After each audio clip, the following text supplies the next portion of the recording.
You're now watching an excerpt from a Terrace podcast episode exclusive to our Patreon website. If you would like to listen to the podcast in full, head over to patreon.com/Terrace podcast, where you can unlock this show and thousands of hours worth of bonus content. Hello and welcome to the latest episode of the Terrace Extra. I am your host Craig Fowler and I am joined by Euan Taylor. Hello Euan. Hello Craig.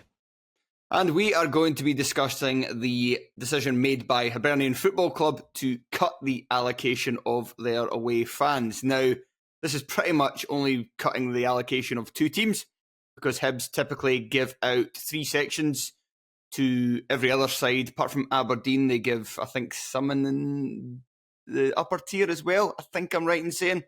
For most teams, it's just 3 sections in the bottom tier of the away stand at Easter Road, except from Hearts, Celtic and Rangers. Mm-hmm. But they made it clear that this doesn't apply to Hearts. So Hearts are going to continue to keep the full stand at Easter Road in the same way that Hibs get the full stand at Tynecastle. So this is basically just for Celtic and Rangers, and it comes after the game at Easter Road in the Scottish Cup recently, where Hibs basically said afterwards, like, enough is enough in terms of fan behaviour. Euan, there's a lot to get to here, because we've also got the Hearts cutting the Celtic and Rangers allocation. Then Hibs also talked about strict liability, so there's a lot to get through. So let's just start with your initial response to the news that Hibs were cutting their allocation. I mean, it felt a bit preemptive because they mentioned some things that hadn't actually happened, like pyrotechnics, for example. And I actually wonder if it goes back to when there was meant to be the minute silence, or maybe applause for Ron Gordon. I think Rangers played the first game after Ron Gordon died, and there was some singing and just general not respecting of that. So I wonder if it's been sort of simmering since then amongst the Hibs hierarchy, I suspect. It probably goes into... I think if you take like a broader view of this, I mean, you can sort of complain about the decision if you want, but I think you probably have to take a broader view of this, because it is starting to become a trend, and I think it's gonna be something that's gonna happen. I mean, I was banging the drum about this earlier in the season, that this will start happening to derbies, because obviously it has happened with Old Firm. You can see it coming for the in the Edinburgh derby. It's inevitable. And the problem is that you sort of either have to, I think, you have to see that this makes Scottish football look worse. It will look rubbish. The Scottish football isn't probably fantastic as a TV spectacle as it is, but what it does have is it does have a lot of passion. And games at Tynecastle, at Easter Road, when it's the Old Firm there, I know obviously the Old Firm games come into that as well. The Edinburgh derbies will tend to be always terrible games, but there's still a lot of passion, and part of that is the fact that there's a whole stand full of away supporters, and that looks great. You can tell that everybody, at least that everybody at the stadium really cares about the result, which doesn't always actually come across that well in Scottish football games on telly. So I think either you have to say this is going to make Scottish football look worse. It is, and it is going to be worse in the short term.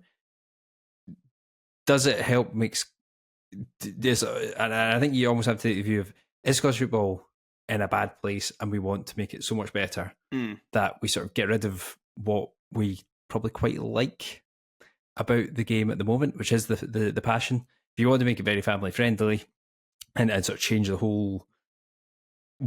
what is good about the league as a whole, then you probably almost have to start back from scratch, which will mean lower crowds for a start. I think it's trending in terms of fan behaviour. I think it's really trending in the wrong direction, and there's a number of things going into that is probably too much to talk about in this video / Patreon audio podcast. You could take it all of one piece, or you can sort of identify certain things that are worse than others, and everyone will have their own view on that. The sectarian singing, that is something that everybody has an opinion on.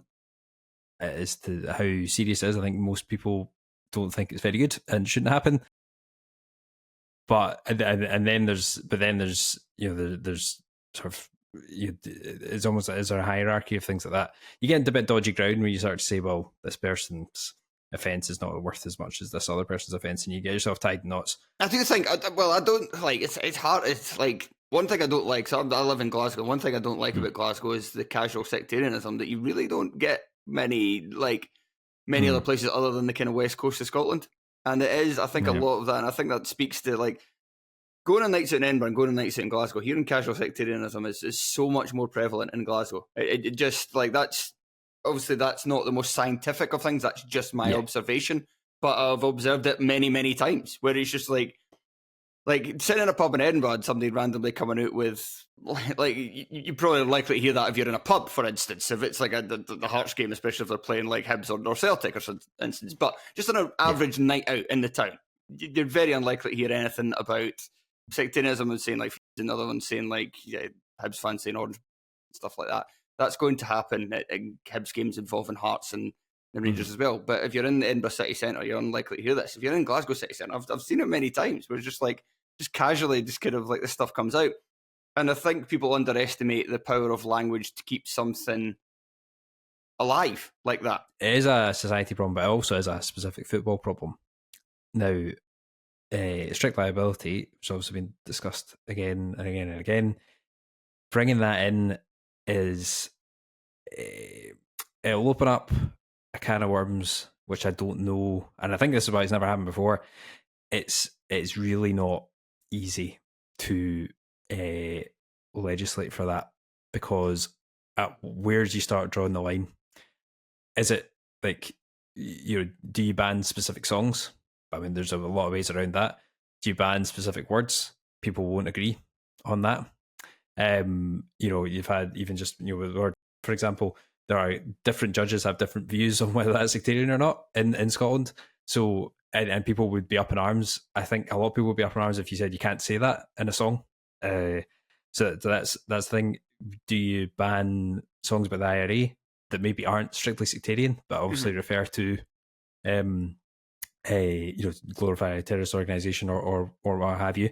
But you could argue, well, it's not really a terrorist organisation. It's talking about, the Irish Civil War or the Irish War of Independence. So that's difficult. Then and then if you just leave aside the songs, then you've got fan behaviour. Should Hibs be docked 3 points because someone threw a corkscrew at Lawrence Shankland? Maybe, but that's pretty hard to. That's really hard to stop, because that's literally one idiot. Yeah. So at what point do you? Well, it wasn't more than one, because there was more than one thing get chucked, but that's another thing. And I mean, like Hibs would probably be on like minus points at this stage this season. Hibs fans love chucking stuff. To be fair to Hibs, they did actually put in their statement themselves and said like, our fan behaviour has not been the best this season, and we're trying our hardest to kind of root out these troublemakers. And I do believe that again last night for the Ross County game. Janda was definitely getting chucked at him when he celebrated that equaliser. Yeah. So yes, I it is not strict liability. The reason it's never been done, I mean, well, there's probably a multiple reasons. One, there's probably never been that great an appetite to actually try and stand this kind of thing. There was a survey in 2019, and only 3 out of the 42 clubs wanted it. Yeah, and so I expect those numbers wouldn't have shifted massively in the intervening period. So I can't see ever coming in, because I think clubs realise that, well, and I think an example of it, I think, is and how it could go badly wrong, is probably the Offensive Behaviour at Football Act, when that came in, and I think a lot of people. There was definitely, I mean, I'm seeing this from one angle, but I think there was a sort of sense when that was going through, and when there was the sort of consultation beforehand, that it was almost like a sort of anti-Rangers bill, and there was certainly a lobby from the other side that we need this because of anti-Catholicism in Scotland, but then in its application, you can't really write the law that way. So the application then affected people that didn't think they would be affected by it, and it was all a bit of a mess, and it was really hard to police. And when it was policed, it wasn't policed very well, and it basically made people, there's no free speech angle to it as well, but it seemed to criminalise things that shouldn't have been criminalised. Go back to kind of strict liability. Neil Doncaster had said this before, like, it simply doesn't work. This is an actual quote from him. Strict liability simply does not work, as the repeated fines for specific clubs and UEFA competition season after season demonstrates very clearly. Now, I don't know if he means all clubs in UEFA. I think he might. If he means Scottish clubs, I would say that that's maybe because clubs are earning a fortune for being in like Europe in general, because Celtic and Rangers, there's at least 50, 60,000 fans inside the stadium. And so you're getting a lot of money off of that. So if you're getting fined by UEFA 15 grand, do you care? Probably not as a supporter. And it would need to be something that would wrap your knuckles a lot more for supporters to basically self-police themselves. But there are instances of other countries where it is more a strict liability thing and it doesn't actually matter. Like, say you're going to introduce a points deduction if somebody throws something on the park that could harm a player. There is. That just like people may listen to this and sound like it's a fantasist, but there is going to be people who will buy tickets or get their way in to the away stand of another team and lob something on the pitch purely to get them a points deduction. I mean, Celtic and Rangers fans really will definitely do that. You would be an absolute hero if you won the league for Rangers because you stuck into the Celtic end and chucked something. So that kind of thing is just it opens so many cans of worms that I just don't think you can really. I just don't think that is the answer. I do agree that clubs shouldn't like sell 3 stands to the Old Firm. You know, even if they can, even if it's a Livingston or a St Johnson or whoever, they might want to do that. I think that's pretty poor because it does turn these games into home games, albeit on not on the best parks, but it changes. It does give Rangers and Celtic an advantage that they don't need on top of all the other advantages that they have, and that definitely turns away home supporters that might buy a season ticket, but think I'm not buying a season ticket in that sort of cheaper stand because I'll get moved when Rangers and Celtic come and I can't be bothered with that, and so I think that's a positive thing that teams like St Mirren I think have sort of stopped that, and I think that's a good thing in terms of trying to build up and even if that does mean there is empty seats, I think it's probably worth doing for those clubs. I don't think it's a great look when you've got a stand that could clearly be full of away fans and just have them all segregated, and then you give them a tiny wee sliver of it or half of it. And obviously that started with Hearts doing that. And I just think I think that's pretty poor. So you talk about Hearts. So for the Hearts perspective of this, I've said all along to this, don't get your knickers in so much a twist. It is boom time right now for Hearts. Heart and Midlothian are having an unprecedented kind of period of me watching the club in terms of how many fans are coming to games. Like with the waiting list for season tickets, selling out season tickets every season, the waiting list for season tickets, like before Vladimir Romanov, and Romanov, like for all the things he deserves credit of, like obviously there's a lot of things he does not deserve credit for, but there are some things he deserves credit for. Everybody obviously talks about keeping the club at Tynecastle, and another one of those is generating an interest in the club that hasn't fully gone away since then. So if you look at the last days of the Robinson era with Craig Levein as manager, Hearts finished third 2 seasons in a row, on their way to do it probably the third season of Levein hadn't left for Leicester, then you're thinking, oh, well, that must have been a real kind of strong numbers in Tynecastle. Crowds weren't that great. Hearts were not selling out a lot. It was average attendances of about 13,000. And now you're looking at average attendances of about 19,000.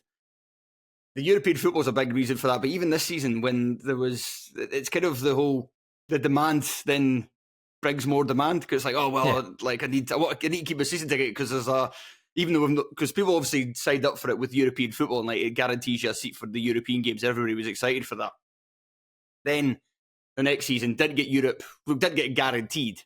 So then you'd think a lot of people might cancel, but then you're like, oh, I don't want to cancel my season ticket. So that's why you get a lot of shit crowds at Hearts games where you're looking at it going, how the hell is this like a sell? It's because there's people buying season tickets who are not even bothered about going all the time. They just wanted to keep the seat. So what basically the point of this is, don't get your knickers in a twist. Hearts aren't going to be great forever. When it eventually comes back down to earth, then Hearts will be like, right, let's start selling away big sections of the way stand again to Celtic Rangers to make more money. And I don't think this is something we cut it before. We cut it in the Romanov era, and it went back. that'll go back again. I do think there's starting to be a bit of a trend, and why I say it's difficult to go back is just with the Rangers example. Now maybe the demand is different, but Rangers basically signed to sell season tickets for the whole of the Broomloan stand, including Celtic games, and probably can't now ever not do that, which means you can't ever have Celtic will never have the full stand at Ibrox again. I don't think. Maybe if there's like a cup tie or something, obviously you get a bigger section for that. I can actually see it being like the away sport maybe come to some kind of compromise of being like a cup or European away allocation that they get more than just the wee corner at Ibrox. But beyond that, it will never go back to the way it was, and the way it was is better than the way it is. And I just want to kind of finish by, we touched upon it earlier, just kind of fan behaviour in general. What is the answer? Like, I wonder if like a lot of this, like when it comes to like the sensibilities of fans does seem to be a bit more ruthless, like heartless these days. There is like that. Tony did comment on that as well, saying like Rangers fans basically like saying like telling Martin Boyle to die while he's seriously injured and bringing it back to like that's not great. 2006 semi when it was Jose Gonçalves was knocked out and Hibs fans were kind of like very hushed, kind of like Jesus, he looks in a bad way. Like is he all right? Like, and you wonder whether the same thing would happen now or whether Hibs fans would do the same. Is it a Celtic and Rangers thing where that rivalry has just gone too far, or is it a thing that's kind of prevalent? There does seem to be a bit more. I noticed and I kind of thought this one might come anyway with a lot of the ultras culture and lower league teams especially. They seem to be getting more and more bother at games and more kind of fans fighting. And it's obviously, I mean, the UK in general and Scotland's not in a great way at the moment economically. There's like a lot of those problems. Do you just kind of wait for things to get better and hope that... And also, I think, sorry, actually, to extrapolate that point a bit further, I think the social media has played a part in it as well, where you can pretty much... People say you can't say anything these days. You can pretty much say anything. Yes. You can pretty much say anything. And on social media, you're going to find people backing you up, especially when it comes to football. So that in biggins, to use a Simpsons word, that embiggens those who feel like it emboldens them, like when they feel like they could do something, they can shout whatever they want. Like, you wouldn't have got, as much as I said about the Hearts thing earlier, the Hearts fans, you wouldn't have got, everybody would have just bowed their head when the Queen died if it happened 10 years before. But people do feel kind of emboldened. Definitely, like the further back you go, definitely, and then it's. So do you just hope that society changes again, and that like.